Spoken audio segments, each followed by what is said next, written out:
مشاهدينا، رجعنا لحضراتكم مرة أخرى. حتشبسوت واحدة من أعظم الملكات المصريات، ليست الأولى ولكنها بالتأكيد الأعظم.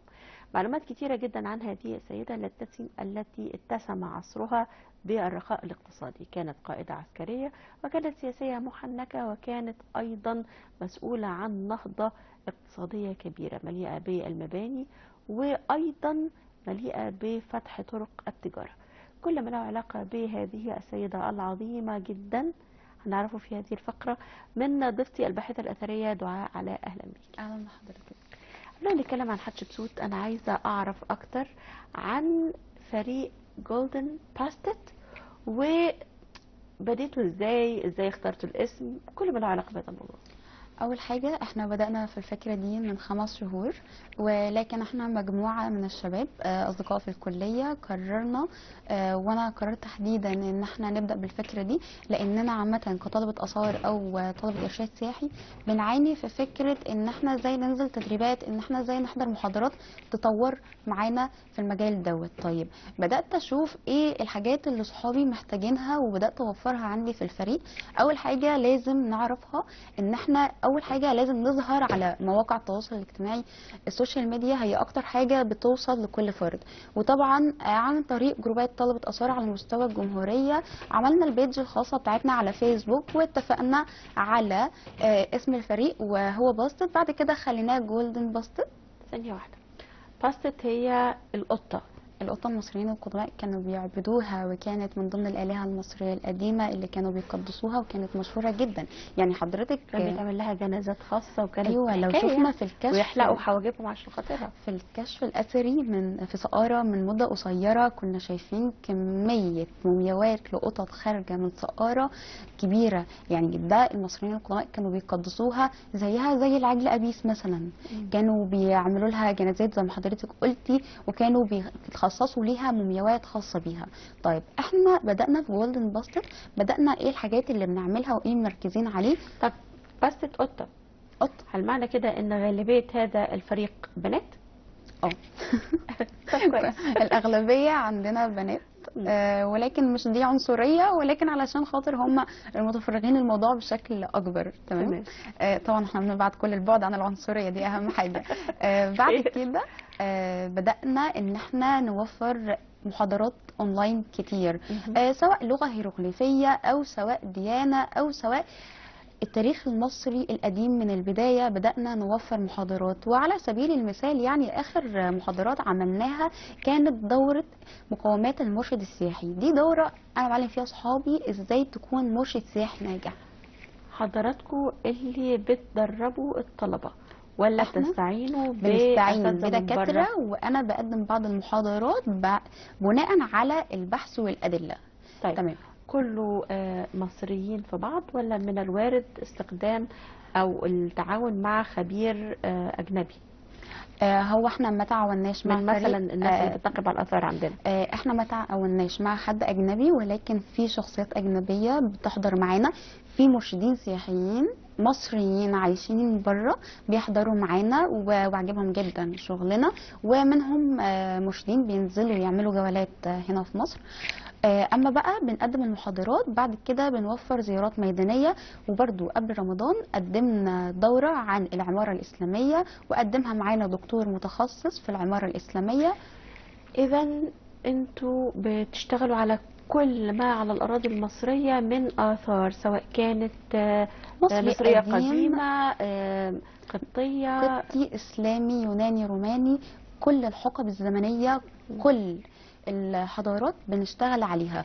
طيب اكتر حاجه انا مركزه عليها في الفريق عندي عن ازاي تعرف هي مقومات المرشد السياحي.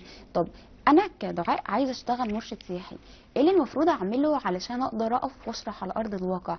بنبدا نذكر بعض المقومات. يعني ممكن اذكر لحضرتك دلوقتي واقول لك ان انا عشان اكون مرشد سياحي، ودي الحاجات اللي انا هدفي الموسم ده كله، لان احنا خلصنا الموسم الاول وبدانا في الموسم الثاني. هدفي في الموسم دوت، وكان احد اهدافي كمان ان احنا نقدمها في الحلقه النهارده بجانب موضوع حتشبسوت، ان انا عايزه كل طالب في اثار مصريه او في ارشاد سياحي او عايز يتخصص في مجال الارشاد السياحي يعرف ازاي يكون مرشد سياحي. طيب استكمالا لهذه النقطه، وده هيبقى اخر سؤال لينا، تمام. ونتكلم بعد كده على حتشبسوت. تمام جدا. الإرشاد السياحي في مرشدين سياحيين يلتزمون بالحقيقة التاريخية، ومرشدين سياحيين بيختلقوا قصص، يزودوا توابل ما إلى ذلك. هل في نوع من أنواع الرقابة على ما يقوم به المرشدون السياحيون من معلومات في الجولات اللي بيقدموها للسياح ولا لا؟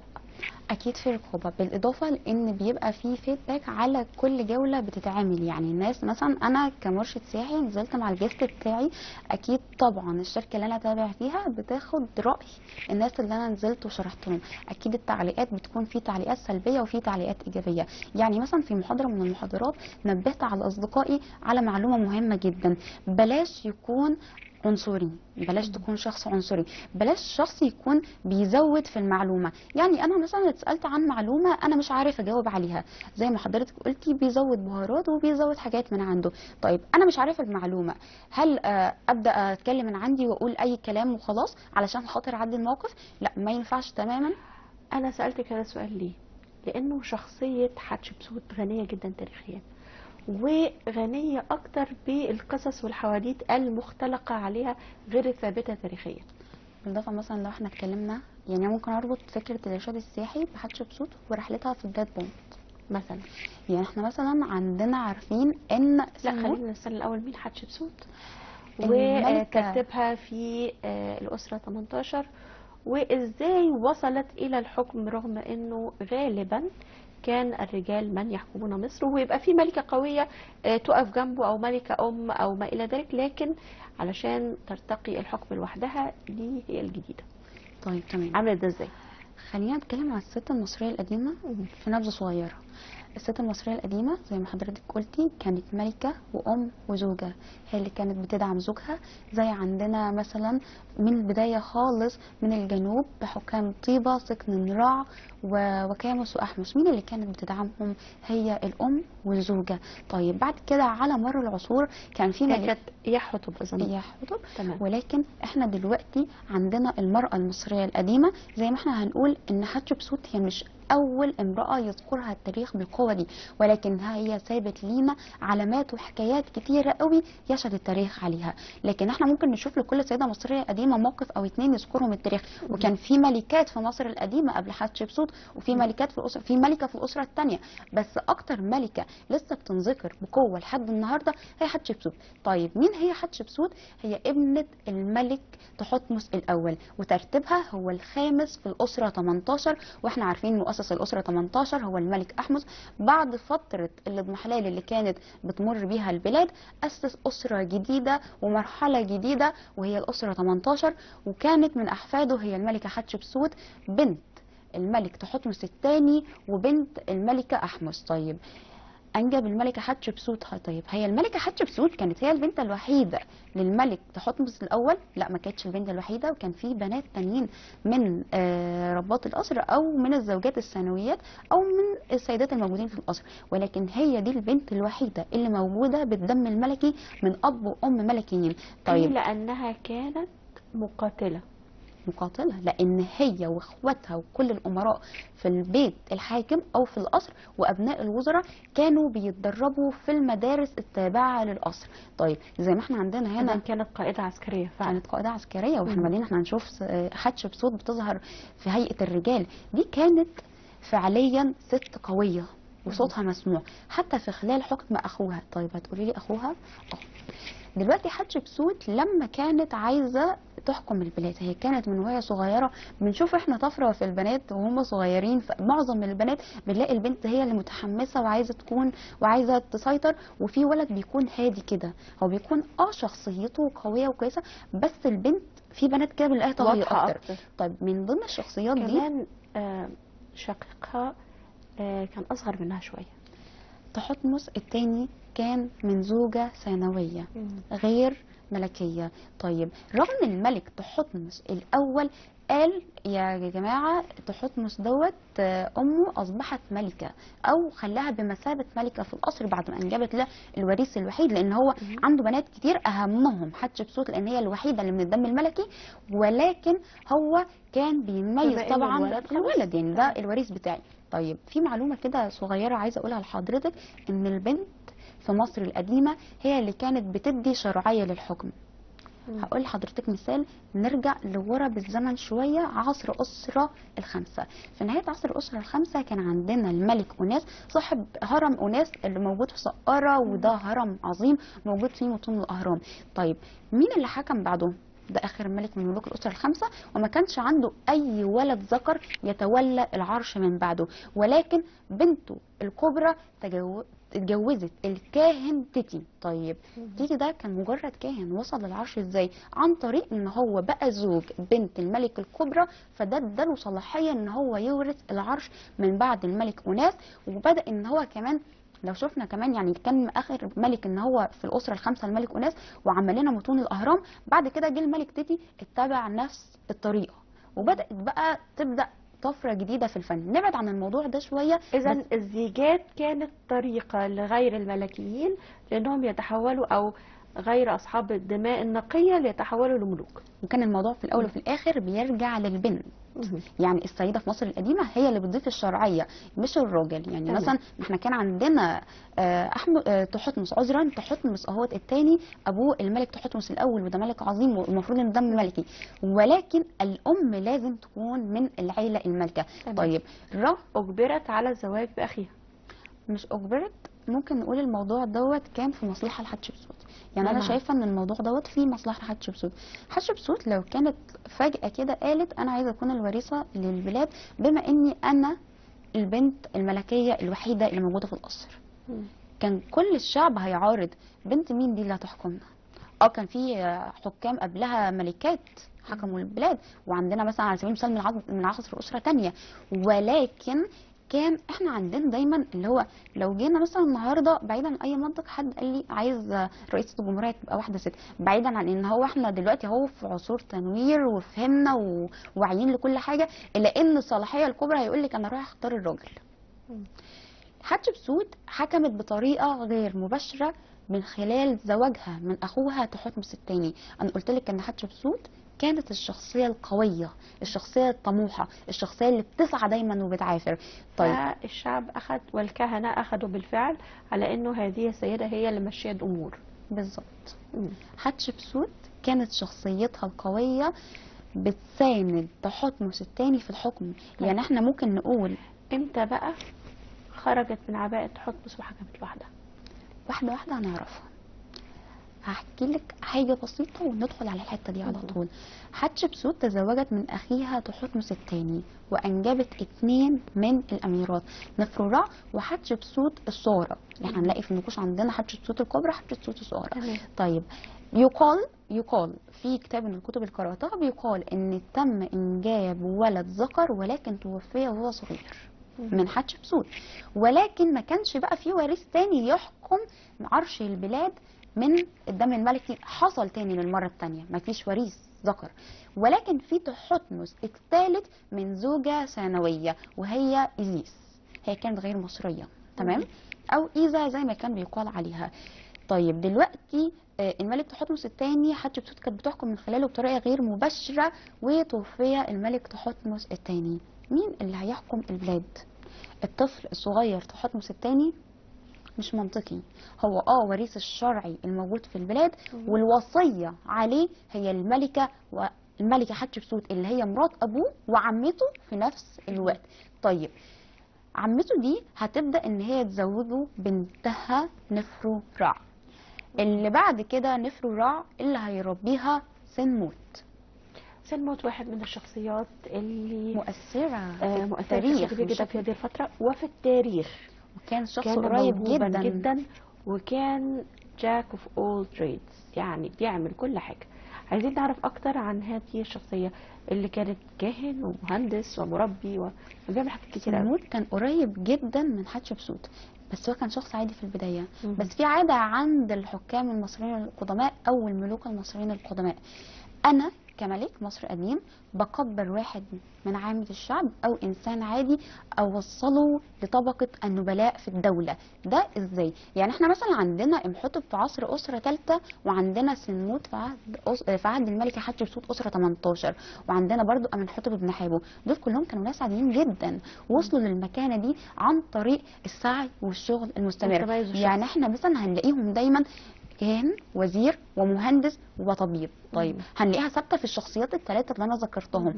تقرب من حتشبسوت، كان بيربي بنتها نفرو، هو كان المربي للاميرات، وخاصه هي الاميره نفرو اللي تزوجت مين؟ اخوها تحتمس الثالث. يعني احنا يا جماعه علشان خاطر في ناس بتعترض على ان المصريين القدماء كانوا بيزوجوا الاخوات لبعض، ليه؟ علشان الدم الملكي ونقاء الدم الملكي، ولكن ده ما كانش منتشر، حاجه معمول بيها في عدد كبير من الثقافات القديمه. خاصة ان في ناس بتعترض. يعني حبيت اركز على الحتة دي، في ناس بتعتقد ان الكلام ده كان منتشر بين عامة الشعب وما بين طبقة النبلاء حتى. لا، ده في الأسرة الحاكمة فقط لا غير. تمام، نرجع لموضوعنا. عرفنا سنوت ربى نفر الرع، وحتشبسوت هتبدأ تبعت تحتمس لمنف علشان يتعلم القتال ويتم انشاؤه انشاء حربي، علشان دوت هيكون من اعظم الشخصيات التاريخيه. يعني ده بطل مصر القديمه. يعني مثلا الكتب بتسمي تحتمس الثالث بطل مصر القديمه، رغم صغر سنه ورغم كل اللي حصل، الا ان هو من بدايه حكمه عمل انجازات وفتوحات كبيره وحقق نصر عظيم. طيب حتشبسوت وصيه على تحتمس الثالث اللي راح لمنف علشان يتعلم هناك، وكان من ضمن الجيش هناك وانضم ليه، وبدأ ان هو يروح يحارب ويفتتح اماكن. طيب مين اللي هيدير امور الدولة في الغياب ده؟ عايزه اقول لحضرتك على حاجة. احنا عندنا في مصر القديمة حاجة اسمها الاسطورة. طبعا عارفين الاسطوره الدينيه وخلق الكون وكل الكلام دوت. نيجي بقى للاساطير اللي بدات تظهر مؤخرا علشان الحكم. ماموزيا تقريبا. اتفضلي تاني. ماموزيا تقريبا اللي هي الخاصه بولاده الملوك من آلهة.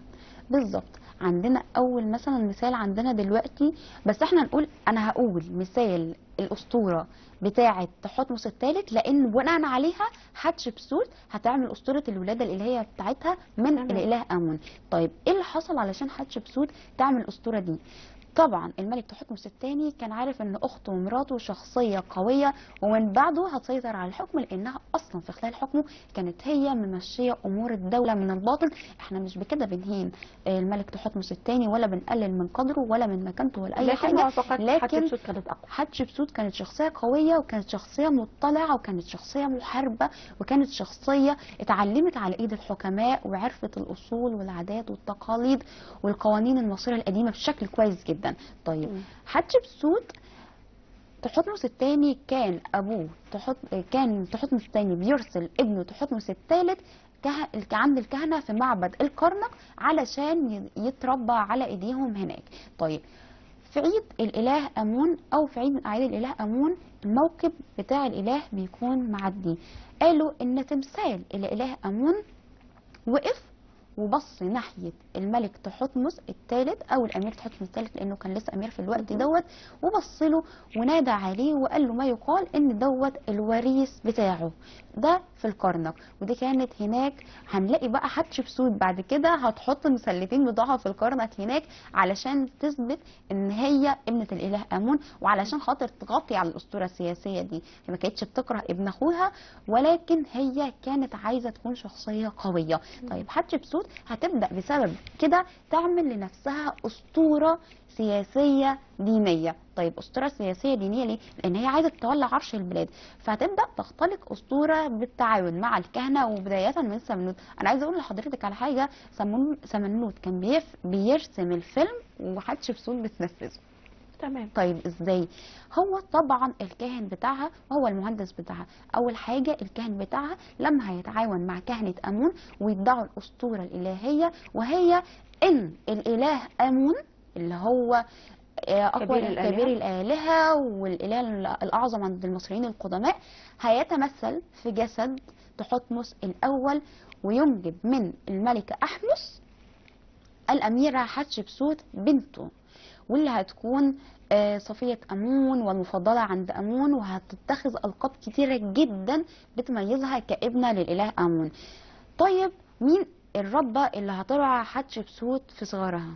ما هي خلاص الربة هتحور، وهنعرف دلوقتي ان هيكون في اسطورة كمان علشان تختار الموقع بتاع المعبد الجنائزي الخاص بيها. ثانية واحدة، ما بين عدد كبير من الإلهات المصريات ولا سيما إيزيس وحتحور ونفتيس، واشمعنى حتحور تحديدا؟ حتحور هي البقرة السماوية، وهي من رباط الحماية زي إيزيس. يعني مثلا من رباط الحماية اللي كانوا بيحموا حورس مع إيزيس هي الربة حتحور، وكانت مقربة من الإله أمون. طيب الربة حتحور ليه ذكرناها دلوقتي؟ هنذكرها كمان دقيقة بالظبط في حاجة مهمة قوي، وهي اختيار مكان المعبد الجنائزي الخاص بالملكة حتشبسوت. طيب خلصنا الأسطورة دي وتولت عرش البلاد، وظهرت حتشبسوت زي ما بنشوف في التماثيل الخاصة بيها كلها في هيئة الرجال، ملامح الوجه أنثوية جميلة ما فيش خلاف عليها، ولكن اللحية المستعارة والنطبة الملكية واللبس بتاع الرجال بالظبط. يعني هي ظهرت واتحكمت بشخصية الرجال. أيوة هي واحدة ست بس بشخصية راجل، وقوية زي الرجالة، شخصية دبلوماسية، عملت رحلات تجارية، عملت إنجازات، عملت لنا صرح خاص بيها، وعملت لنا مسلتين، ومنهم أكبر مسلة موجودة في العالم وهي مسلة بتاعتها اللي كانوا موجودين في الكرنك. حتشبسوت بالتعاون مع هي خلاص بقت تربعت على عرش البلاد. تحتمس لسه موجود، تحتمس لسه بيظهر معاها في النقوش، بيظهر تحتمس وحتشبسوت، بيظهر تحتمس كالملك وبتظهر حتشبسوت كملكة وزوجة الملك. طب دي حاجة غريبة؟ لا عادي جدا، تحتمس بيظهر ملك للبلاد وهي زوجة الملك، لان ده اللي المفروض يكون موجود رغم ان هي الملكة الفعلية للبلاد. هتبدأ حتشبسوت تختار وتبني معبد جنائزي خاص بيها. طب ليه حتشبسوت انت قررت تبني المعبد دوت؟ حتشبسوت قررت ان هي تعمله علشان يكون فردوسا لابيها الاله امون. بعد كده اللي هو الدير البحري بالظبط، الدير البحري. وهقول سبب تسميته الدير البحري برضه، هو ما كانش اسمه معبد الدير البحري، ولكن دوت تم تسميته معبد الدير البحري في القرن السابع الميلادي، بعد حكم بعد ما ظهر الديانة القبطية والمسيحية في مصر، بعد ما ظهر عندنا دير مبني هناك فوق المعبد، ودوت سمي بمعبد الدير البحري. وكان موجود هناك كنيسة ماري جرجس غير اللي موجودة عندنا في القاهرة. ومن هنا تصميم معبد الدير البحري كان مختلف عن شكل المعابد الطبيعية الموجودة في هذه الفترة والتي سبقتها، ولكن هو مش في أول معبد تاني له نفس التصميم، حتب بحتب رع، ولو وقفتي هو تقريبا موجود في نفس المكان، ممكن تشوفيه موجود في نفس المكان. ولكن سمنود لما جه يصمم المعبد هو استنبط الموضوع دوت من المعبد التاني اللي هو معبد الملك منتحتب بحتب رع. بدأ ان هو يستنبط الفن او الديزاين الموجود دوت، ولكن باضافات شخصية منه. عمل المعبد بناء على 3 صفوف، كل صف بينقسم لجزء يمين وشمال. احنا ممكن نقول ده الشمال وده الجنوب. اللي جهة اليمين ده بينظر للشمال، واللي جهة الجنوب الشمال ينظر للجنوب. وهنلاقي على جانب المعبد تمثال للملكة حتشبسوت هنا وتمثال للملكة حتشبسوت هنا، وهنلاقي مكون من كل صف موجود هنلاقيه مكون من 11 عمود. طيب نرجع ونقول اختيار معبد. هنقف في هذه اللقطة، هنخرج نشوف فاصل ونرجع نكمل كلامنا مرة أخرى، ونتكلم كمان على القصص اللي رسمت في هذه الدرجات ال3. انتظرونا. طبقا مشاهدينا، عدنا لحضراتكم مرة أخرى. ما زالت ضيفتي الباحثة الأثرية دعاء علاء. أهلا بيكي تاني. وإحنا قبل الفاصل كنا بنتكلم عن الجزئية الخاصة بالرسومات المختلفة على جدران معبد حتشبسوت في المنصات ال3. في منصات مفتوحة، منصات مش مفتوحة، بالظبط. في حاجات ما زالت تحتفظ بألوانها لغاية دلوقتي. عايزين نعرف ايه بقى المرسوم هناك. احنا اولا كده ممكن نذكر معلومه مهمه.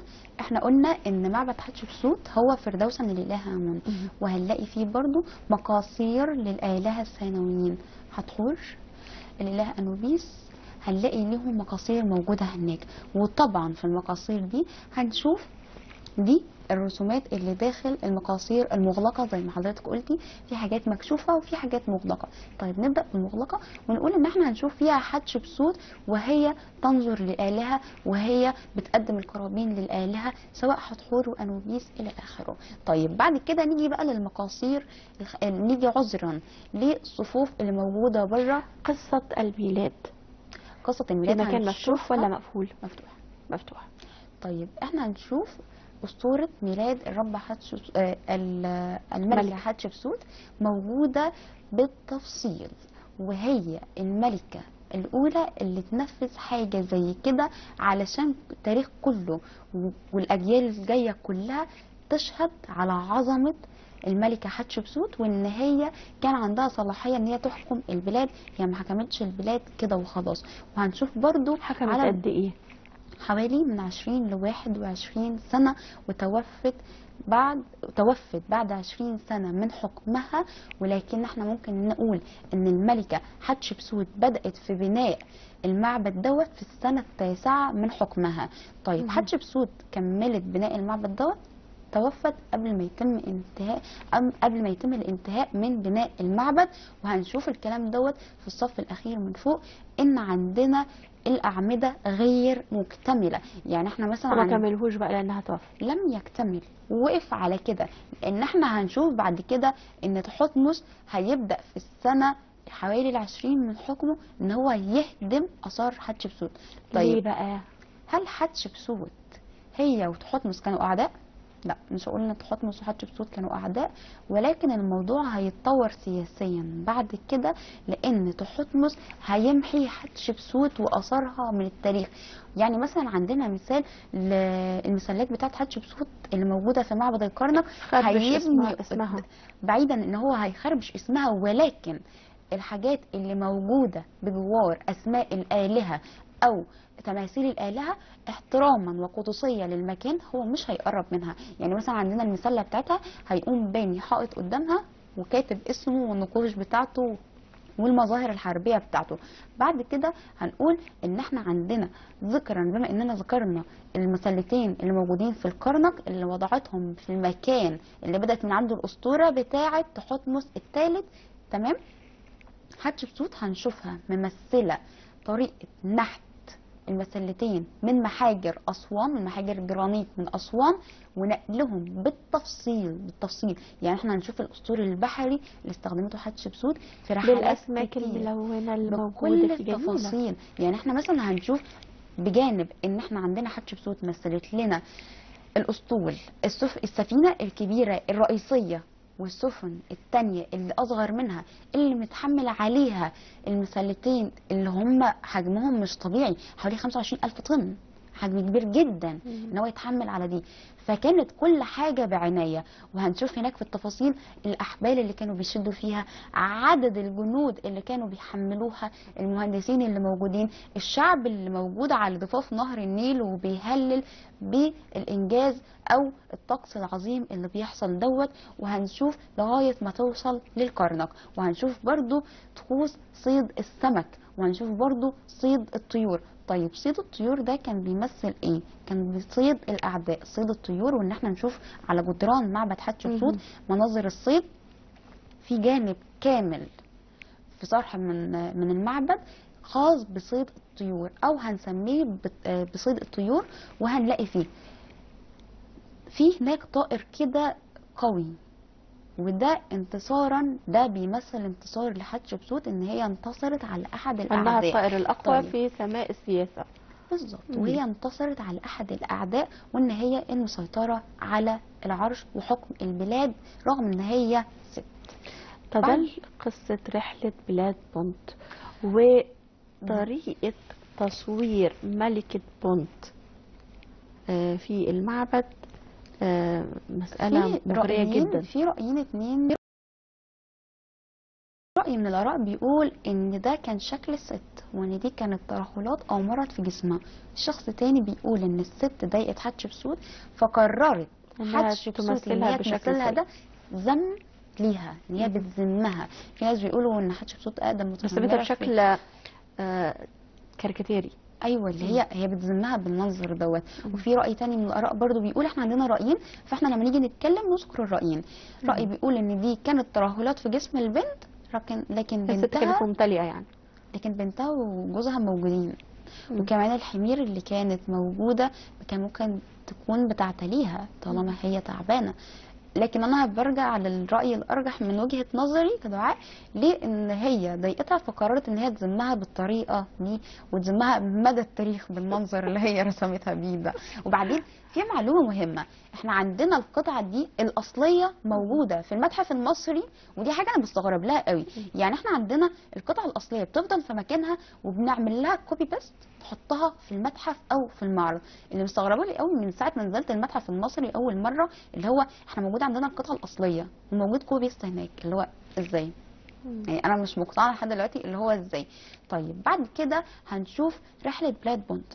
انا قلت لحضرتك في بدايه الحلقه احنا مهتمين بالارشاد السياحي، والارشاد السياحي بدا من زمان فكرته. طبعا بدايته بدات من عند الكهنه جوه المعابد، بس بلاش نطول في الموضوع دوت علشان وقت الحلقه ده موضوع كبير. بعد كده نقول ان رحله بلاد بونت اللي نظمها سنوت للملكه حتشبسوت وكان المشرف على الرحله بتاعتها، فهو كان بيقوم بمثابه المرشد السياحي والمنظم للرحله. كان بيكلمها على كل اشكال الطيور والاسماك اللي في الرحله وطبيعه البيئه بالاشجار اللي فيها بكل الكلام ده. وفي حاجه مهمه قوي، احنا دلوقتي لما بداوا ان هم يروحوا لبلاد بونت قابلوا شخص هناك. الشخص اللي هناك دوت يعني في موقف طريف كده حصل، قال لهم انتوا جايين ارض الاله امون. دوت شخص رغم ان هو مش مصري، وبيقال ان بلاد بونت دي بتمتد لغايه اليمن وجنوب افريقيا، او ما يقصد ببلاد بونت يعني احد الدكاتره الكبار قالوا ان هو ارض الاله اللي بتمتد الى ما لا نهايه، ولكن احنا مش عارفين فين بلاد بونت تحديدا اللي ذكرتها حتشبسوت دي، بس يقال ان هي قريبه من بلاد اليمن. طيب لما راح هناك طبعا بلاد اليمن مش في افريقيا يعني؟ عامة هم بيقولوا بلاد اليمن، في ناس بتقول ان هي في ناس قالوا انها اثيوبيا في الاتجاه نحو منابع النيل. تمام. في رأي تاني من الآراء قرأناه برضو بيقال ان هي لغاية بلاد اليمن وبرضو اثيوبيا. ما احنا قلنا ارض الاله اللي هي يقصد بيها بلاد بونت. بلاد بونت مش مكان معين، مش بلد معينة، هي ارض الاله الى ما لا نهاية. لما الشخص ده قابلهم قال لهم انتوا جايين تبع الاله امون لارضه وخيره، وبداوا من هناك. يعني الشخص دوت رغم ان هو شخص مش مصري ملوش علاقه بالحضاره المصريه، الا انه حب يروج لمكانه والمنتجات اللي عنده بطريقه مختلفه، ويعرفهم ان هو عارف ثقافتهم وان هم جايين في ارض الاله بتاعهم وهكذا. ودي حاجه مهمه جدا لازم تكون موجوده عند اي شخص محتك ب ناس جايه من بره بثقافات اخرى بمعنى اصح. بعد كده احنا هنشوف المنظر بتاع رحله بلاد بونت والرحله في ذهابها وعودتها، والمنظر اللي شفناه للسيده وزوجها الاشجار والبخور والعاج وكل هذا الكلام. هل كان مزروع اشجار من بلاد بونت قدام المعبد؟ كان في شجرتين موجودين، ودول الشجرتين دول كان بيتم تخليد ذكرى الملوك عليهم عن طريق كتابة الاسم عليهم. معلومة، احنا قلنا ان المعبد مكون من 3 صفوف بينقسم عن طريق درج طالع بيقسموا نصين، كل صف فيه 11 عمود، كل صف موجود فيه منظر او مظهر. طيب نطلع بره بقى كده، نيجي بقى من الاول. احنا داخلين عند البوابة الرئيسية للمعبد، هنلاقي شجرتين موجودين وهنشوفهم مرسومين جوه. احنا ما كناش عارفين الشجرتين دول ايه حكايتهم، ولكن هنشوفهم مرسومين جوه. والشجرتين دول كان عمرهم طويل، كان بيتم تخليد اسماء الملوك عليهم علشان دي شجرة مقدسة بتطول، او مثلا هي الموضوع بتخليد الذكر وان دي عمرها طويل. بعد كده هنشوف سور من الطوب اللبن. معبد الملكة حتشبسوت مبني من الجرانيت ما عدا الصفة اللي موجودة فوق، تمام، اللي هي صفة الرب حتحور، تمام. هنلاقي المعبد كله مبني من الجرانيت، من الجرانيت، الحجر الجيري، عذرا، من الحجر الجيري. هنطلع بره هنلاقي السور المهدم كان مبني من الطوب اللبن. وهنشوف جوه الحديقة، هنشوف كان بينزرع جوه اشجار البخور المخصص للاله امون. كل اله من الالهه المصريين القدماء كان ليه نوع بخور مخصص ليه. كل اله كان بيتم زراعه اشجار البخور الخاصه بيه جوه حديقه معبد الملكه حتشبسوت. طيب معبد الملكه حتشبسوت، حضرتك قلتي لي قبل كده انه انوبيس وحتحور وامون فقط، ولا كان في الهه اخرى كمان ممثله؟ كان في آلهة أخرى موجودة، ولكن أنا للأسف مش متذكرها دلوقتي. كان في مقصورة كمان موجودة، لكن اللي أنا متذكرها حاليا حتحور وأنوبيس. وطبعا المعبد ده كله معمول علشان يكون فردوسا لله أمون، وكمان علشان خاطر يكون تخليد لذكرى تحتمس الأول وزوجته الملكة أحمس. طيب إلهات الحماية، رباط الحماية عند المصريين القدماء. عند المصريين القدماء كان منهم الأفعى، كان منهم العقرب أظن. الواجد هنشوفها موجودة في الصل الملكي بشكل دائم. يعني الصل الملكي أو التاج المحطوط على الجبين هنشوف الواجد وهي الأفعى، وهي كانت بترمز للحماية والدفاع عن الملك. وأنثى العقاب، أنثى العقاب هنشوفها بتظهر بشكل كبير. وعلى سبيل المثال الكرسي الخاص بالملك توت عنخ آمون. طيب بما انه في مجموعه كبيره من ربات الحمايه عند المصريين القدماء، ليه حتحور تحديدا؟ ولا كانت هي المسيطره في هذه الفتره؟ لانه حسب معلوماتي ما بين دوله ودوله ومملكه ومملكه كان ممكن في الهه بتبقى اهميتها بتزيد عن الهه اخرى. في اهميه كانت مهمه جدا من العصور القديمه، وهي ان الموقع بتاع الملكه او بناء معبد الملكه حتشبسوت، المعبد الجنائزي الخاص بها، ده كان عباره عن كهف في قديم الازل لعباده الرب حتحور. بيجي المصريين من كل مكان للمباركه والاستشفاء عن طريق الرب حتحور. طيب هل معبد حتشبسوت اتبنى؟ لا، كان في معبد تاني قبله، ولكن تم تهديمه لانه كان معبد قديم، تمام.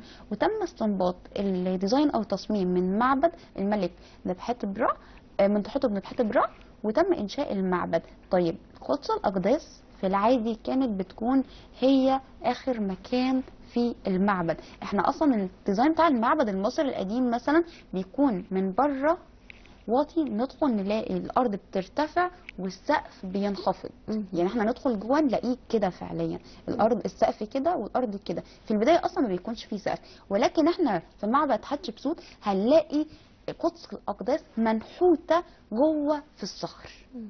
طيب تمام. حتشبسوت المعبد بتاعها في معابد جنائزيه تانية كانت موجوده في نفس الفتره.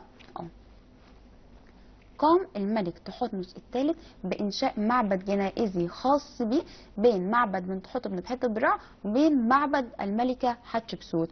ولكن رغم ان هو في العمر حديث عن معبد الملكة حتشبسوت اللي طبعا ما اكتملش بسبب وفاتها، الا انه تهدم. والمعبد الوحيد اللي موجود من عصر أسرة 18 هو المعبد الجنائزي الخاص بالملكة حتشبسوت. طيب أما المعبد الثاني اللي يبدو كده من بعيد شبيها بمعبد حتشبسوت، بس يعني هو بشكل أبسط شوية. هو معبد الملك منتحتب منتحتب بينهم حوالي 650 سنة، مش كده؟ أيوة، فرق كبير. ولكن سمنود أبدع وأضفى مناظر جميلة، وبعدين احنا نشوف ده في الشرفات والأماكن الموجودة فيه. طيب في معالم تاريخية كده ليها أهمية خاصة، إيه الأهمية الخاصة لمعبد حتشبسوت تحديدا ولشخصها؟ لشخصها تخليدا لذكرها، توثيقا لأسطورتها السياسية الدينية وهي ولادتها، بالإضافة لأن دوت المعبد زي ما قلت لحضرتك ده المعبد الجنائزي الوحيد الخاص بيها، واللي بيشهد على انجازاتها العظيمه كملكه، رغم ان هي كانت ست الا ان هي كانت علاقاتها الدبلوماسيه التجاريه كويسه جدا، وده اللي شفناه.